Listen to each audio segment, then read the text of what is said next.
কারণ আমার মায়ের এই কাজে এত সাধুদের আমি পেয়েছি, কত দূর দূরান্ত থেকে কত বৈষ্ণব, কত সাধু এসেছে। সাধু বাবা অল্প ভাগ্য মেনে না,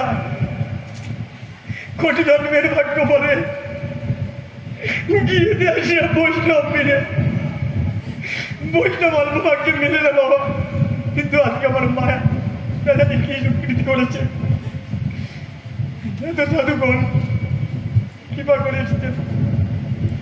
শাস্ত্রে কত সুন্দর সুন্দর কথা বলা আছে, ইদন্তে সংস্মরণাৎ পুংসাম সদ্য শুদ্ধন্তিময় গৃহা কিং পুনর্দর্শন স্পর্শ পাদ শৌচ আসন আদি। যেই বৈষ্ণবের স্মরণ করা মাত্রই গৃহ পবিত্র হয়ে যায়। কোথায় রয়েছে সেই বৈষ্ণব? শুধু তাকে মনে মনে যদি একবার চিন্তা করতে পারি আমরা, ইদন্তে সংস্মরণাৎ পুংসাম সদ্য শুদ্ধন্তিময় গৃহা, গৃহ পবিত্র হয়ে যায়। কিম পুনর্দর্শন, যদি কোনদিন করুণা করে সেই বৈষ্ণবের দর্শন আমরা লাভ করতে পারি, তাহলে চিন্তা করলে আমাদের কত মঙ্গল হতে পারে। যদি তার কষ্ট একটু পাই, কষ্টটাও পাওয়া যায় বাবা। আলাপাত গাত্র সংস্পর্শাৎ নিঃশ্রাত সবোজনা সঞ্চারতিহ পূর্ণানি তৈল বিন্দু মেয়ে বয়ম বসি। এক ফোঁটা জল যেমন এক বালতি জলের মধ্যে একটা তেলের বিন্দু পড়লে জলটা তেলযুক্ত হয়ে যায়, তেমনি এই সাধুগুরু বৈষ্ণব এসেছেন, তাদের সঙ্গে আলাপ। তারা বলছেন এই বাতাসের মধ্যে দিয়ে আমার কাছে যে ভেসে লাগছে আমার শরীরে, গাত্র সংস্পর্শ চলাফেরার মধ্যে দিয়ে তাদের প্রবেশ পাচ্ছি। নিঃশ্বাস, তাদের পবিত্র নিঃশ্বাস আমার মতো আদম নরকের কীটের গায়ে পড়ছে।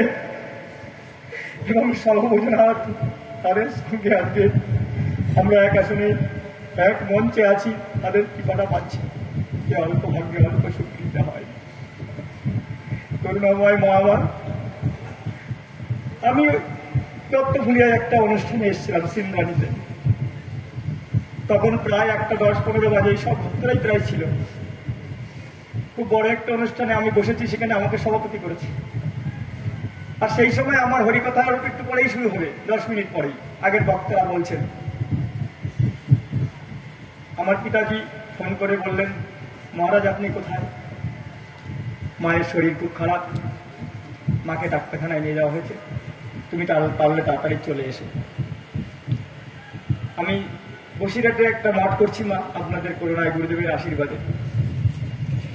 তো যাই হোক, করুণা বড়বশ হয়ে আমি সেখানে এসেছিলাম। এটা মায়েরই ইচ্ছা, হয়তো ভগবানের ইচ্ছা। আমি তাড়াতাড়ি প্রোগ্রামটা বিশ্রাম দিয়ে বাড়িতে চলে এলাম। তো সেই দিন আর হসপিটালে যাইনি দেখা করতে, কারণ টাইম ছিল, তো একটা হসপিটালে দেখার টাইম থাকে।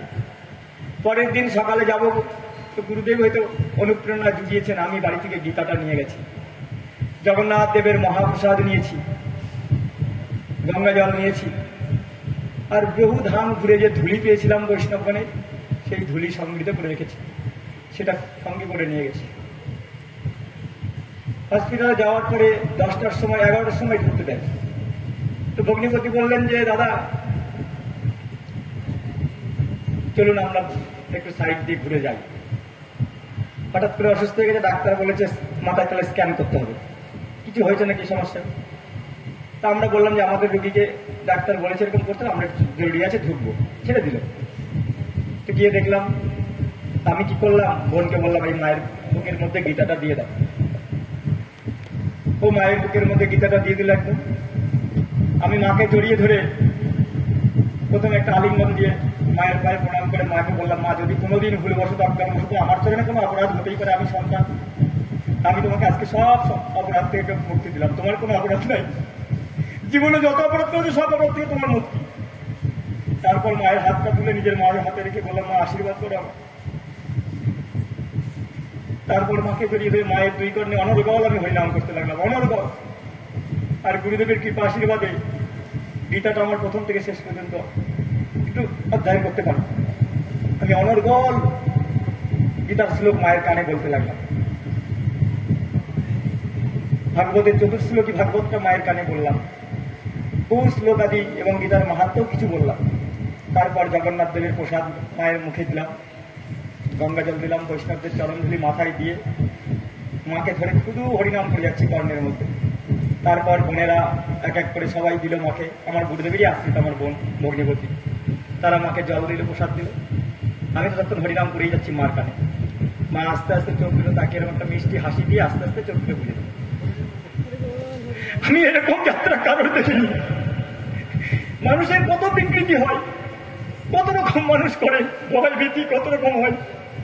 তারপর মায়ের যখন নিয়ে আসলাম, কত বৈষ্ণবরা হরিসংকীর্তন করতে করতে নিয়ে গেল।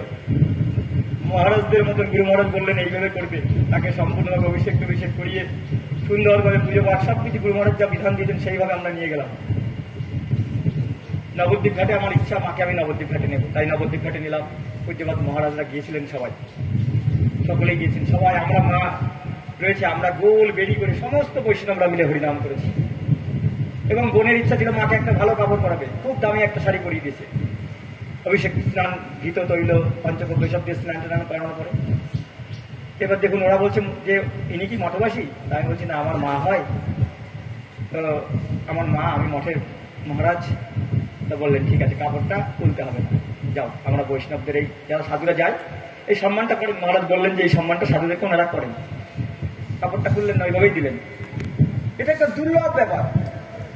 আজকে সেই মায়ের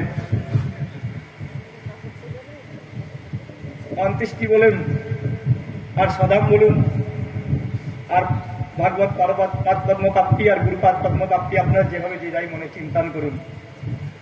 আমার মায়ের সেই কাজে আপনারা সবাই বৈষ্ণবরা এসেছেন, বৈষ্ণবীরা এসেছেন, দূর দূরান্ত থেকে এসেছেন।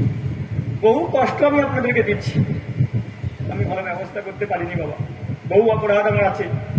তাই আপনাদের সবার চরণ আমি চরণ ধরে বলছি, আমাকে সেই অপরাধ থেকে মার্জনা করবেন এবং ভূয়সী আশীর্বাদ করবেন। আমার মা যেন গুরু বৈষ্ণব ভগবানের সেবায় নিত্য নিত্য কাল থাকতে পারে।